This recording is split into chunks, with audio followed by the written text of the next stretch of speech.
بسم اللہ الرحمن الرحیم۔ السلام علیکم۔ اس کی یہ ڈیمانڈ ہے کہ تم داڑھی شیو کر لو تو پھر ہی وہ شادی کرے گی۔ عمر کی امی اس کے قریب آ بیٹھی تھیں۔ عمر کو یہ خبر سن کر دھچکا سا لگا، ساتھ ہی دل پر تکلیف کا ایک بھاری بوجھ آ گرا۔ کیا یہ سعدیہ نے کہا؟ اسے جیسے یقین نہیں آ رہا تھا۔ شادی کو صرف ایک ہفتہ رہ جانے پر منگیتر کی طرف سے ایسی بات سننا، اور وہ بھی اس حال میں کہ اب دل میں جگہ بن چکی ہو، محبت سی محسوس ہونے لگی ہو۔ تکلیف کا عالم ناقابل بیان تھا۔ ہاں بیٹا، مجھے بھی یقین نہیں آ رہا، اس لیے خود اس سے ہی پوچھ کر آ رہی ہوں۔ میری مانو تو اس کی بات مان لو۔ کیا ہے اس میں، ایک داڑھی ہی کی تو بات ہے۔ آج کل تو لوگ 2 ٹکے کی جاب کے لیے بھی داڑھی چھوڑ دیتے ہیں، تو تمہارا تو پوری زندگی کا سوال ہے بیٹا۔ اتنی اچھی لڑکی ہے، پڑھی لکھی، خوبصورت، جوان، اچھا خاصا خاندان، خود وہ ڈاکٹر ہے، اور کیا چاہیے؟ اب ضد نہ کرنا بیٹا۔ سارا صاحبہ بیٹے کو سمجھانے لگیں۔ پہلے منگیتر، اب ماں، اور کس کس کا مقابلہ کرنا پڑنا تھا۔ عمر کا صدمے سے حلق گھٹنے لگا تھا۔ امی جان، جب اس نے مجھے پہلے قبول کیا تھا، اس داڑھی کے ساتھ ہی کیا تھا۔ آج اگر ڈاکٹر بن کر اس کی سوچیں آسمان پر پہنچ گئی ہیں تو اس میں میرا کوئی قصور نہیں۔ دل غم سے چور چور تھا۔ ایک طرف دل ہے اور دوسری طرف ایمان۔ ایک جانب دنیا قدموں میں ہے اور دوسری جانب اللہ۔ ایک راستہ دل پسند زندگی کی طرف جاتا ہے اور ایک ہجر کی تنہائیوں کی طرف۔ عمر سنسان پارک میں بیٹھا خود سے مخاطب تھا۔ آج بہت بڑا امتحان لے لیا تھا اس سے اس کے رب نے۔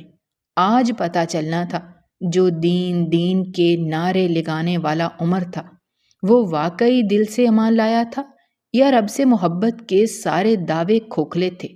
عمر کے ذہن سے پرانی خوبصورت یادیں گزرنے لگیں۔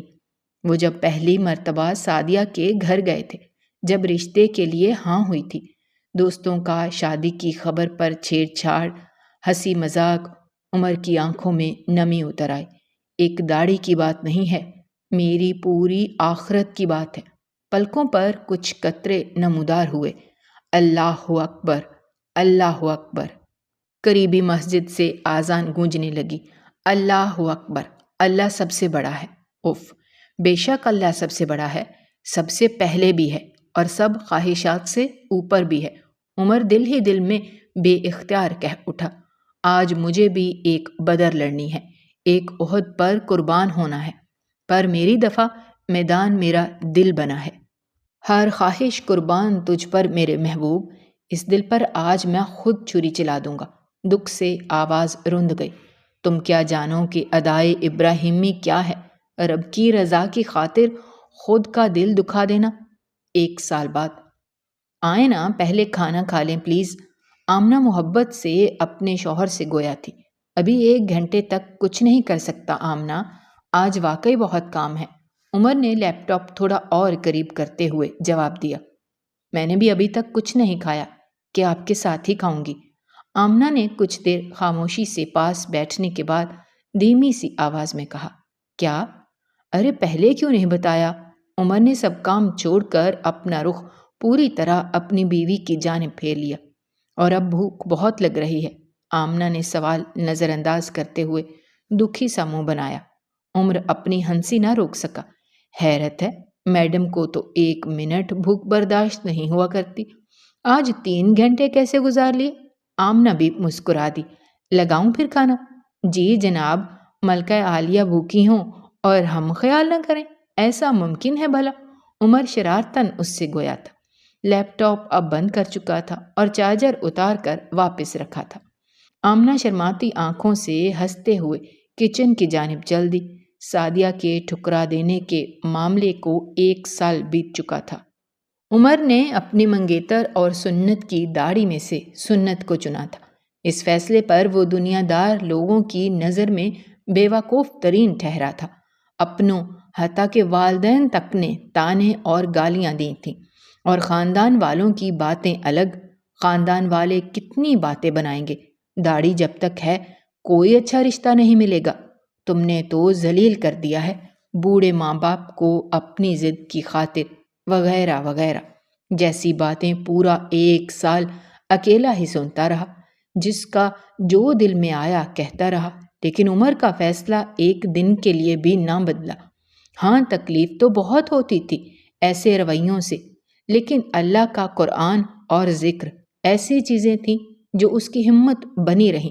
سچ ہے، نماز اور ذکر نہ ہو تو انسان تو پاگل ہی ہو جائے۔ اللہ نے ایسے صبر پر استقامت بھی پھر کمال کی عطا کر دی تھی۔ حقیقی بات ہے کہ وہ رب اپنی خاطر اٹھے انسان کو کبھی مرنے کے لیے اکیلا نہیں چھوڑ دیتا، لیکن اس لیول پر آنے کے لیے پہلا قدم خود اٹھانا پڑتا ہے، ثبوت دینا پڑتا ہے کہ واقعی آپ کے لیے اللہ ہی سب سے زیادہ قیمتی ہے۔ اس کے بعد ڈرپوک سے ڈرپوک ترین انسان کا دل بھی پہاڑ کی طرح مضبوط ہو جاتا ہے۔ اسے وہ مضبوطی عطا کر دی جاتی ہے جو اس کے قدموں کو رب کے رستے پر جما دے، اس طرح کہ پھر دنیا کی کتنی بھی سخت ہوائیں چلیں اسے گرا نہیں سکتی، اسے رستے سے ہٹا نہیں سکتی۔ لیکن اس راہ پر صرف دکھ، تکلیف اور محرومیاں ہی نہیں ملتی، بلکہ انسان وقتاً فوقتاً انعام سے بھی نوازا جاتا ہے، جیسے آج عمر کو نوازا گیا تھا۔ عرصے کے گھپ اندھیروں اور طوفانوں کے بعد اس کی کشتی کو بھی کنارے لگا دیا گیا تھا۔